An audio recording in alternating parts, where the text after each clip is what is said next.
नमस्कार, ANB news में आपका स्वागत है और मैं हूं आपके साथ आकांक्षा मिश्रा। आइए आगाज करते हैं मध्य प्रदेश और छत्तीसगढ़ की अहम खबरों का। हरियाणा में सूरजमुखी के बीज के न्यूनतम समर्थन मूल्य की मांग पर हो रहे किसानों के प्रदर्शन पर छत्तीसगढ़ के मुख्यमंत्री भूपेश बघेल ने कहा कि न्यूनतम समर्थन मूल्य न सिर्फ स्वामीनाथन कमेटी की रिपोर्ट के आधार पर तय हो, बल्कि इसकी खरीदी की भी व्यवस्था होनी चाहिए। और क्या कुछ कहा सीएम भूपेश बघेल ने, सुनिए। दिखाना वाला कि उन्होंने क्या किया है कि पेट्रोल का भाव कितना बढ़ा, डीजल का भाव कितना बढ़ा, रसोई की कितना कीमत बढ़ा, केरोसिन की कितना कीमत बढ़ा, अनाज की कितना, तेल की कीमत कितना बढ़ा, वो बताया रिपोर्ट कार्ड। ये तो रिपोर्ट कार्ड है। लॉकडाउन हुआ, नोटबंदी हुआ और अभी 2000 का नोट, तो चिप्स वाला नोट कहाँ है अभी तक तो खोज रहे हैं। अब कार्यकर्ताओं को कुछ न कुछ काम तो देना पड़ेगा और बेमन से कर रहे हैं। छत्तीसगढ़ में इनके लिए कोई गुंजाइश नहीं है भाई, चाहे किसान के मामले में हो, लोगों को आय बढ़ाने में देखो, मजदूर से लेके व्यापारी तक हमने सबके आय में वृद्धि की। दूसरा, स्वास्थ्य क्षेत्र में तो काम किए हैं, हाट बाजार क्लिनिक से लेके मुख्यमंत्री विशेष स्वास्थ्य सहायता। उसके बाद शिक्षा में देख लीजिए, स्कूलों के रिनोवेशन हो रहा है, नए स्कूल भी खोले, कॉलेज भी खोले, यूनिवर्सिटी खोले। तो शिक्षा क्षेत्र में मेडिकल के क्षेत्र 4 मेडिकल कॉलेज खुल गए, 4 और हमने बजट में रखा है। तो स्वास्थ्य में, शिक्षा में, रोजगार में और उसके बाद निर्माण कार्यों में, चाहे सड़क निर्माण हो, पुल पुलिया का निर्माण हो, बस्तर हो चाहे सरगुजा हो, कहीं भी जाकर देखिए सड़कें बन रही है। अब उसके बाद संस्कृति देख लीजिए, कोई भी संस्कृति को बढ़ावा दे, छत्तीसगढ़ में जितने भी हैं सबको बढ़ावा देने के लिए हम लोग काम किए हैं। तो उसके पास जगह कहाँ है? वो गौठान गए थे, वो गाय खोजने थोड़ी गए थे, ओट खोजने गए। छत्तीसगढ़ के मुख्यमंत्री भूपेश बघेल ने प्रदेश में पटवारी हड़ताल के संबंध में जानकारी ली। सीएम बघेल ने जनता को हो रही परेशानी पर संज्ञान लेते हुए राज्य के मुख्य सचिव को कड़े निर्देश देते हुए कहा कि हड़ताल की वजह से युवाओं, लोगों को नौकरी और भत्ता संबंधी कार्यों में कोई भी परेशानी नहीं आनी चाहिए। जनता को हो रही परेशानी को लेकर सीएम ने संज्ञान लिया है। दरअसल छत्तीसगढ़ के राजस्व पटवारी संघ अपनी 9 सूत्रीय मांगों को लेकर 15 मई से राज्य स्तरीय हड़ताल पर है। राजस्व पटवारी संघ की बेमियादी हड़ताल की वजह से आय, जाति, निवास प्रमाण पत्र समेत पटवारियों से जुड़े सभी काम पूरी तरह से प्रभावित चल रहे हैं। बता दें कि तहसील कार्यालय में आम दिनों में सैकड़ों की तादाद में लोगों को भीड़ हुआ करती थी, लेकिन पटवारियों की हड़ताल पर चले जाने से तहसील कार्यालय में भी सन्नाटा दिखाई दे रहा है। वहीं पटवारी संघ ने मांग पूरी नहीं होने तक हड़ताल खत्म नहीं करने की ठान रखी है।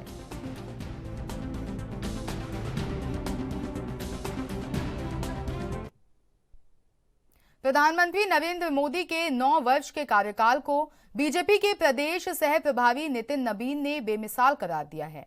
उन्होंने कहा कि चाहे अंतिम व्यक्ति तक विकास पहुंचाना हो या फिर गरीब के घरों में रोशनी, अन्न, मेडिकल की सुविधा पहुंचाने का काम हो, सभी को पूरा किया गया है।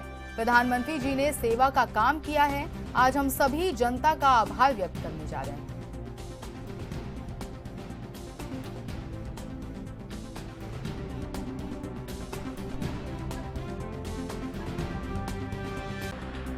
देखिए, पूरे छत्तीसगढ़ में और पूरे देश में प्रधानमंत्री जी ने जो 9 वर्षों का कार्यकाल रहा, वो अपने आप में एक बेमिसाल रहा है। चाहे विकास के पटल पर हो, अंतिम व्यक्ति तक विकास की योजनाओं को पहुंचाना हो, कह सकते हैं कि जो गरीब के घर में रोशनी, अन्न, गरीब के घर में दवा की सुविधा, जो मूल चीज़ें थी गरीबों के लिए, उसको पूरा किया गया है। और मेरा यही मानना है कि जिस प्रकार से प्रधानमंत्री जी ने सेवा का काम किया है, हम सभी आज जनता को आभार व्यक्त करने जा रहे हैं कि जनता का ही आशीर्वाद और समर्थन था जिसके बल पर ये सब काम कर पाए हैं। साथ ही साथ हम अपने कामों का लेखा जोखा भी देते हैं। हम वो लोग नहीं जब केवल परंपरागत तरीके से सत्ता पाते हैं, हम परंपरागत तरीके से सत्ता में रहते हुए अपने कार्यों का लेखा जोखा जनता के बीच में रखते हैं, क्योंकि जनता भगवान होती है और जनता ही के आशीर्वाद से हम काम करते हैं। जागीर चांपा जा रहे हैं। देखिए, जागीर चांपा लोकसभा की दृष्टि से मेरे जो इस बार का जो दौरा है हम लोग का, वो लोकसभा जागीर चांपा का है। मेरे इसके अलावा केंद्रीय मंत्री गिरिराज दास आज बस्तर में है। उसी प्रकार से फगन सिंह गुलस्ते जी 11 तारीख से सरगुजा से शुरू कर रहे हैं। हमारा दौरा बिलासपुर और रायगढ़ और फिर सरगुजा होगा। तो एक एक जगहों पे जा रहे हैं और जहाँ पर हम लोगों ने लाभार्थियों को जिनके केंद्र की योजनाओं से लाभ मिला है उनका सम्मान का भी कार्यक्रम है। वहीं अपनी मोर्चाओं के विभिन्न कार्यक्रमों को हम लोग भाग ले रहे हैं और साथ ही साथ पूरी तरह से मीडिया को भी और मीडिया बंधुओं को भी पूरी तरह से सरकार की जो योजनाएं हैं उसकी जानकारी दे रहे हैं।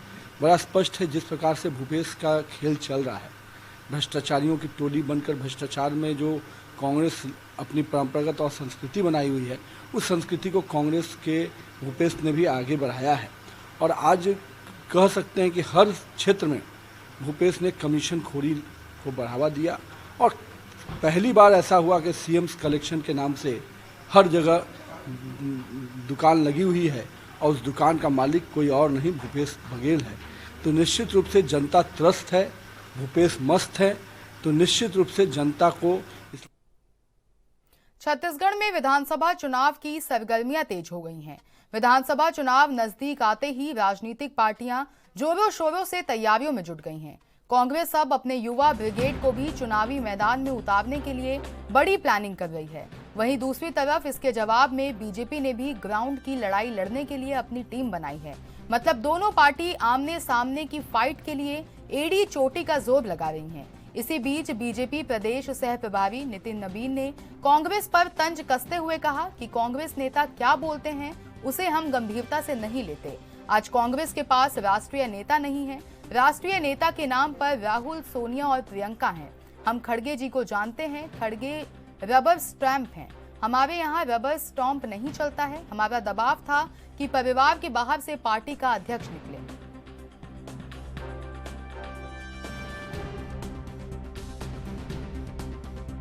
केस क्या बोलते हैं उसको हम लोग गंभीरता से नहीं लेते भैया। वो अभी तो बोले कि बहुत राष्ट्रीय नेता आ रहे हैं, फिर डर क्यों से रहे हैं? और आपको कितना गंभीरता से कौन लेता है? मल्लिकार्जुन को हम लोग जानते हैं, रबर स्टाम्प हैं। हमारे यहाँ रबर स्टाम्प नहीं चलता है। 3 साल में बदल तो हमारा दबाव था कि परिवार के बाहर से पार्टी का अध्यक्ष निकला। ये तो परिवार के अंदर ही पार्टी का अध्यक्ष हुआ करता था और वही दरबार सजाते हैं आज भी। जो खुद एटीएम बना हुआ है कांग्रेस का, वो कुछ ना ही बोले तो अच्छा है।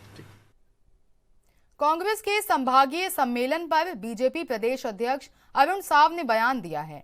उन्होंने कहा कि चुनाव को नजदीक देखते हुए सम्मेलन हो रहा है। कांग्रेस से केवल जनता ही नहीं बल्कि कांग्रेस के लोग भी नेतृत्व से नाराज हैं। जनता का भरोसा कांग्रेस से टूट गया है। ऐसे सम्मेलनों से लाभ नहीं होने वाला। चुनाव के समय सम्मेलन कर रहे हैं। इन्होंने 4.5 साल तक न जनता और न ही अपने कार्यकर्ताओं की सुध ली।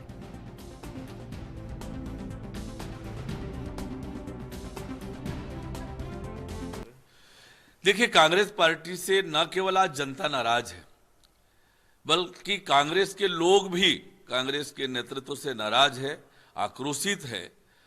पर ऐसे सम्मेलन करने से भी उनको कोई लाभ नहीं होगा, क्योंकि चुनाव के समय ये कर रहे हैं। 4.5 साल तक न जनता की सूध ली इन्होंने और न अपने कार्यकर्ताओं की। शहर में एक बार फिर कई जगहों पर आईटी का छापा पड़ा है। शंकर नगर स्थित सिंगल बिल्डिंग समेत रायपुर के कई जगहों पर छापेमारी की गई है। सीआरपीएफ की टीमों के साथ अधिकारियों ने यहां दबिश दी। इसके अलावा आईटी की टीम दुर्ग, बिलासपुर, रायगढ़ और नया रायपुर भी पहुंची है। शहर के खमावडी, कबीर नगर, शंकर नगर समेत कई स्थानों पर आईटी के निरीक्षण जारी हैं। वहीं कुछ कारोबारियों के अलावा बिल्डर और उनके सीए के यहां और रायगढ़ में सालासर स्टील ग्रुप से जुड़े ठिकानों पर छापे की खबर है। बताया जा रहा है कि सिंगल ग्रुप ऑफ इंडस्ट्रीज के यहां बार बार आवाज देने और बेल बजाने के बावजूद कोई बाहर नहीं आया, तो अधिकारियों के साथ तैनात जवानों ने दीवार फांदकर घर के अंदर प्रवेश किया।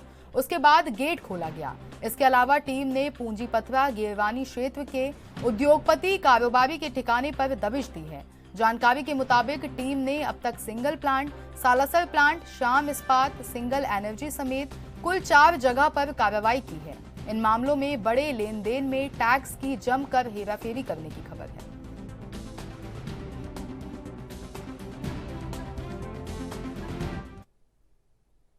छत्तीसगढ़ में सुकमा और बीजापुर जिले की सरहद पर पुलिस और नक्सलियों के बीच मुठभेड़ हो गई। बताया जा रहा है कि नक्सली कमांडर हिंडमा की बटालियन नंबर 1 के साथ कोबरा और एसटीएफ के जवानों की मुठभेड़ हुई है। इस दौरान जमकर गोलीबारी हुई। बस्तर आईजी सुंदरराज पी ने मुठभेड़ की पुष्टि की है। दरअसल नक्सलियों का जनपितुरी सप्ताह चल रहा है। नक्सलियों के इस जनपितुरी सप्ताह में फोर्स ने नक्सलियों के खिलाफ बड़ा ऑपरेशन लॉन्च किया है। पुलिस को खबर मिली थी कि सुकमा और बीजापुर जिले की सरहद पर माओवादी कमांडर हिडमा और उसकी बटालियन मौजूद है। इसी सूचना के आधार पर मंगलवार की रात जवानों को ऑपरेशन के लिए निकाला गया था। वहीं बुधवार सुबह नक्सलियों के कोर इलाके में जवान पहुंच गए। जवानों को आता देख नक्सलियों ने गोलीबारी शुरू कर दी। जवानों ने भी मोर्चा संभाला और नक्सलियों की गोलियों का मुंहतोड़ जवाब दिया। फिलहाल इस गोलीबारी को लेकर ताजा अपडेट की प्रतीक्षा है।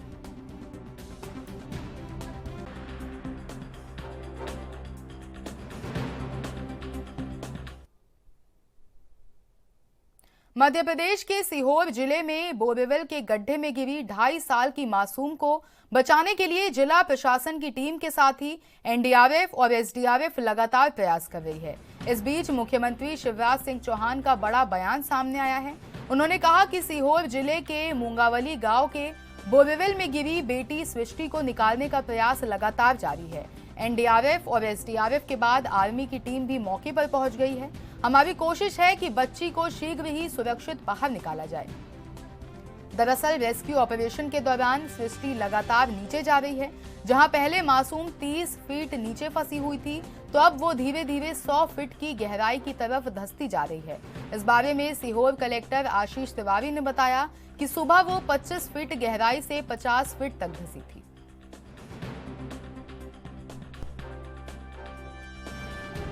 एनडीआरएफ टीम ने एक और कन्वेंशनल तरीका अपना रहे हैं। वो लोग प्रयास कर रहे हैं कि चूंकि हार्ड स्ट्रेटा की वजह से समय लग रहा है, यदि उसमें सफलता मिलती है तो हमें जल्दी ही हम लोग बच्ची को सकुशल निकाल पाएंगे। देखिए, चूंकि समय ज़्यादा हो गया तो रिस्पॉन्ड तो बच्ची अभी ज़्यादा नहीं कर रही है, लेकिन हम लोग ऑक्सीजन दे रहे हैं। जिस डेप्थ पे वो है लगातार ऑक्सीजन दी जा रही है, तो हमें उम्मीद है कि हमें कुछ पॉजिटिव रिजल्ट आएगा। बच्ची की स्थिति स्थिर बनी है सर, जिस डेप्थ पे थी उसी डेप्थ पे या नीचे? वो अभी हम असर्टेन कर। ओडिशा में हुए भीषण दुर्घटना के बाद अब मध्य प्रदेश में भी रेल हादसा हुआ है। हालांकि इस हादसे में किसी भी तरह के जानमाल के नुकसान की खबर नहीं है, लेकिन अगर यह हादसा जरा सा भीषण होता तो भयानक तबाही होती। यह हादसा जबलपुर जिले के शहपुरा रेलवे स्टेशन पर हुआ है। यहां भारत पेट्रोलियम के गैस टैंकर वाली मालगाड़ी के 2 टैंकर पटरी से उतर गए। इस हादसे की खबर मिलते ही रेलवे विभाग में हड़कंप मच गया। हादसे के तुरंत बाद रेलवे के कर्मचारी और अधिकारी मौके पर पहुंच गए और घटनास्थल का जायजा लिया। बताया जा रहा है कि अनलोडिंग के लिए रखे जाने के दौरान ये टैंकर पटरी से उतर गए। इस बीच मेन लाइन पर ट्रेनों की आवाजाही प्रभावित नहीं हुई। ट्रेनों की आवाजाही सामान्य है। इस हादसे के बाद अनलोडिंग का काम रोक दिया गया है।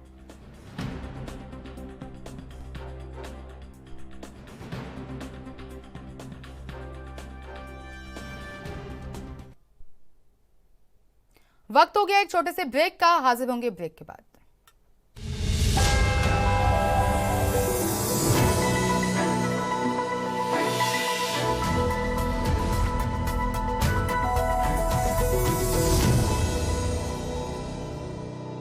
एक बार फिर हाजिर है ब्रेक के बाद। बढ़ते हैं अगली खबर पर। कर्नाटक विधानसभा चुनाव में कांग्रेस पार्टी को मिली ऐतिहासिक जीत के बाद अब पार्टी की नजर मध्य प्रदेश में होने वाले चुनाव पर है। इसी के तहत प्रियंका गांधी चुनावी कैंपेन की शुरुआत मध्य प्रदेश के जबलपुर से करेंगी। वो 12 जून को जबलपुर में एक चुनावी रैली को संबोधित करेंगी। दरअसल मध्य प्रदेश में इसी साल होने वाले विधानसभा चुनाव में कांग्रेस की ओर से राष्ट्रीय नेता के तौर पर पार्टी महासचिव प्रियंका गांधी का दखल और सक्रियता ज्यादा रहने के संकेत मिल रहे हैं। कांग्रेस प्रियंका को राज्य में इंदिरा गांधी की नातिन के तौर पर प्रचारित तो करेगी ही, साथ में मतदाताओं को लुभाने में कोई कसर नहीं छोड़ेगी। दूसरी तरफ कर्नाटक विधानसभा चुनाव में मिली सफलता के बाद से कांग्रेसी उत्साहित हैं और यही कारण है कि राहुल गांधी ने राज्य की 230 विधानसभा सीटों में से 150 पर जीत का दावा किया है।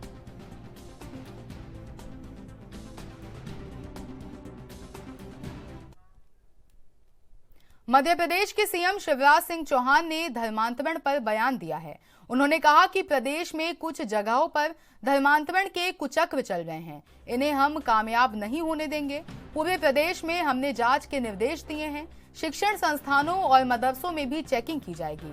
वहीं दमोह की घटना पर बोलते हुए सीएम शिवराज ने कहा कि हमारे पास रिपोर्ट आ रही है, 2 बेटियों ने बयान दिया है कि उन्हें बाध्य किया गया है। जैसा कि गृह मंत्री नरोत्तम मिश्रा ने बताया कि हम एफआईआर कर रहे हैं। उन्होंने कहा कि पढ़ाई के नाम पर बुलाकर इस तरह के प्रयत्न किए जा रहे हैं। जिन लोगों के इस तरह के इरादे हैं वो कठोरतम दंड पाएंगे।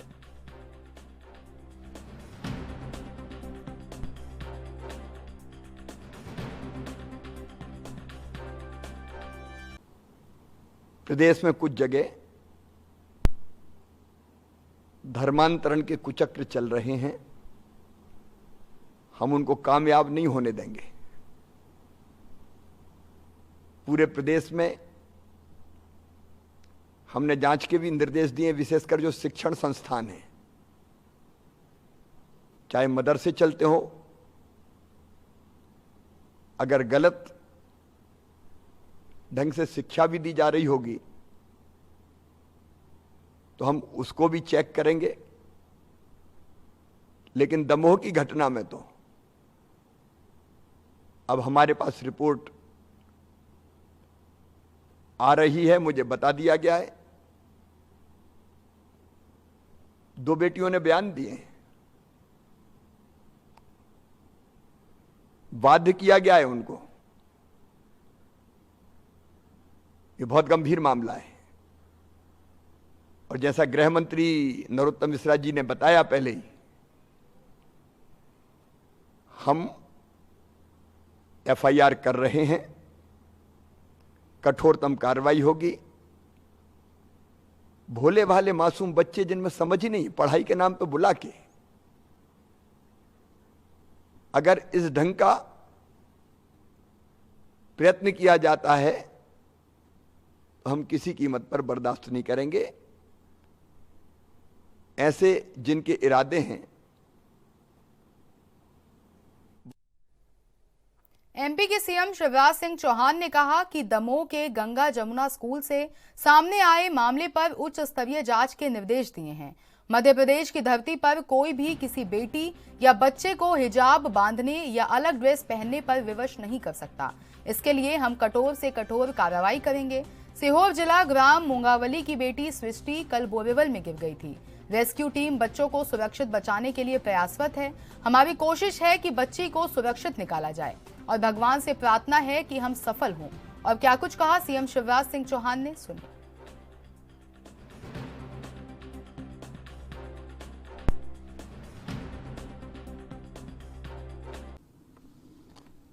महज एक योजना नहीं है,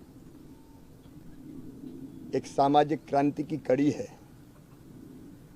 ये सामाजिक क्रांति मैंने शुरू की थी 2006 में लाडली लक्ष्मी योजना बना के, बेटा और बेटी में भेद ना करे और बेटी वरदान बन जाए, वो लखपति हो, इस कल्पना से लाडली लक्ष्मी योजना शुरू हुई थी।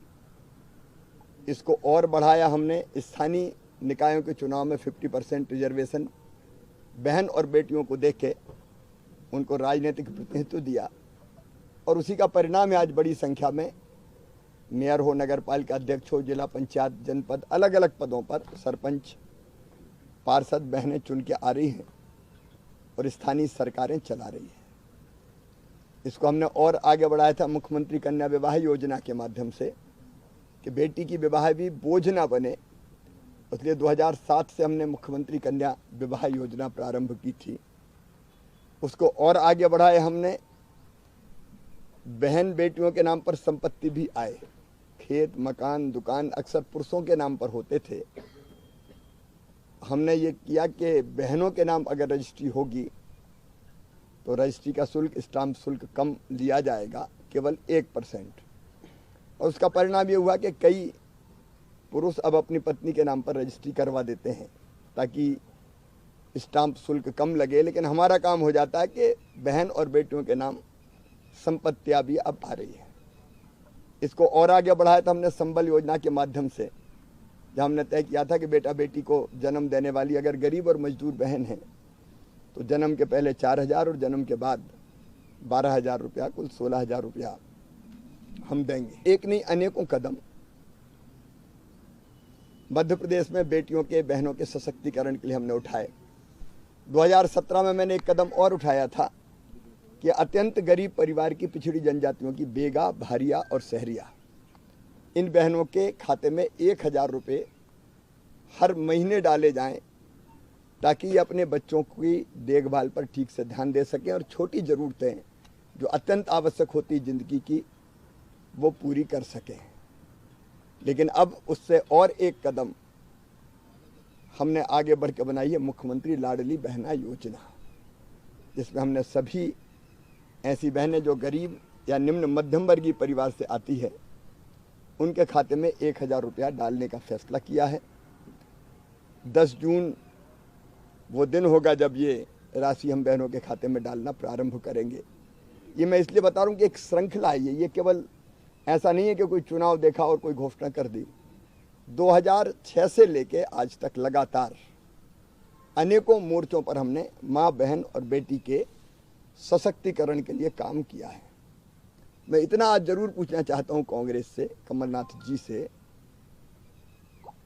कि योजना हमने तब से प्रारंभ की, बीच में जब 1.25 साल उनकी सरकार आई तो उन्होंने जन्म के पहले के 4,000 और जन्म के बाद के 12,000 रुपया देना क्यों बंद किए। मैं ये भी पूछना चाहता हूं कि बेटियों की शादी में घोषणा उन्होंने कर दी थी कि जो शिवराज देता था उससे दुगनी राशि देंगे। बेटियों की शादी हो गई, किसी को राशि नहीं दी। और तो और 1,000 रुपया जो बेगा, भारिया, सहरिया बहनों को हम देते थे, वो भी जब तक इनकी सरकार रही उन बहनों को भी जो अत्यंत